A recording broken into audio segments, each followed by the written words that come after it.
झारखंड विधानसभा चुनाव के नतीजे आ जाएंगे। वोटों की गिनती जारी है। हमारे साथ जेएमएम की राज्यसभा सांसद एवं रांची प्रत्याशी महुआ माझी हैं।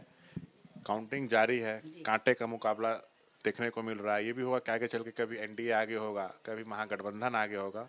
क्या लग रहा है, फाइनल आंकड़ा क्या रहने वाला, फाइनल नतीजा क्या रहने वाला? देखिए, जो ज़मीनी रिपोर्ट है हमारे कार्यकर्ताओं की तरफ से या मीडिया भी जो ज़मीन पर है, तो उससे हमें पूरा विश्वास है कि यहाँ फिर से झारखंड मुक्ति मोर्चा और इंडिया गठबंधन की सरकार बनेगी। जितना काम हम लोगों ने किया है इस कार्यकाल में और माननीय हेमंत सोरेन जी ने जिस तरह से हर वर्ग का ध्यान रखा है, उससे लोगों का रुझान इस तरफ ही है। और शुरुआती चरण में आपको पता होगा कि अलग अलग इलाके खुलते रहते हैं, इसलिए फाइनली हम लोग जीत रहे हैं। और मैं भी रांची सीट, राजधानी सीट इस बार जीतूंगी, क्योंकि यहाँ की जनता की आंखों में वो विश्वास हमने देखा है अपनी पार्टी और अपने प्रति, हमारे काम के प्रति। किस आधार पर कह रही है कि आप लोग की सरकार बनने जा रही है? इस आधार पे कि भाजपा को भी यहाँ की जनता ने मौका दिया है। 2000 साल में जब से झारखंड बना, 17-18 साल तक भाजपा की सरकार रही। यहाँ बाबूलाल मरांडी जी मुख्यमंत्री रहे, अर्जुन मुंडा जी 3 बार मुख्यमंत्री रहे, फिर रघुवर दास जी मुख्यमंत्री रहे, उनकी डबल इंजन की सरकार रही। इसके बावजूद झारखंड को उन लोग नीचे से दूसरे पायदान पे पहुंचा दिए थे पिछड़े राज्यों में। और हेमंत सोरेन जी लगातार उनके लिए काम कर रहे हैं और उनको राज्य को ऊपर लाने के लिए वो देश का पहला राज्य बनाना चाह रहे हैं। और उसके लिए ऐसी ऐसी योजनाएं उन्होंने दी हैं। महिलाओं के लिए मैया सम्मान योजना, जबकि भाजपा के कार्यकाल में महिलाओं की तस्करी, आदिवासी नाबालिग लड़कियों की तस्करी चरम सीमा पर थी।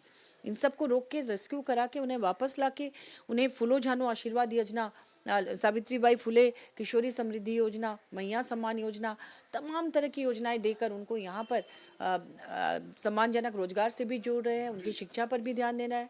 अच्छा मैडम, बीजेपी बांग्लादेशी घुसपैठ के मुद्दे पर चुनाव लड़ी, भ्रष्टाचार का भी मुद्दा उठा रही थी, तो क्या लगता है कि काम नहीं आएगा?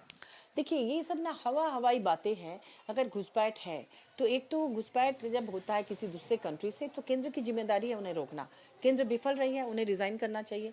दूसरी बात, अगर घुसपैठ है, आपके सांसद विधायक कह रहे हैं, तो क्यों नहीं आप उनको जाके, उनके घर में जाके उनका फोटो खींच लीजिए। एक सीमा हैदर आई थी तो पूरा देश जान गया। यहाँ अगर आप कह रहे हैं कि सैकड़ों घुसपैठिया आए हैं, तो आप उनके फोटो को सार्वजनिक कीजिए, उनके आधार कार्ड को चेक कीजिए। होम मिनिस्ट्री आपके हाथ में है, आप चाहें तो वहाँ ईडी, सीबीआई हर तरह का रेड करिए, सार्वजनिक तो कीजिए। एक भी ऐसा चेहरा उन्होंने मीडिया में नहीं दिया, खाली हवाई घुसपैठिया है। तो आप बताइए ना भाई, आपको बताने से किसने रोका है? सोशल मीडिया का जमाना है, आप सीसीटीवी कैमरा लगा दीजिए, आप उनके घर जाकर उनका आधार कार्ड चेक कीजिए। आधार कार्ड भी तो केंद्र सरकार बनाती है। अगर फर्जी है तो आप जांच करके देख लीजिए। एक दिन का काम है, आप खाली बरगलाते हैं दूसरों को। बताइए, कितना आप लोग का सीट आने वाला है महागठबंधन का, 50 के पार या क्या? बिल्कुल 53 सीट्स हमारा आ रहा है, 26 एनडीए को आ रहा है और 3 अदर्स को आ रहा है। ऐसा एक्सिस माई इंडिया का एग्जिट पोल है और जिस पर हम लोग पूरा भरोसा करते हैं। आपके खिलाफ चुनाव लड़े बीजेपी के सीपी सिंह, 6-7 बार के विधायक।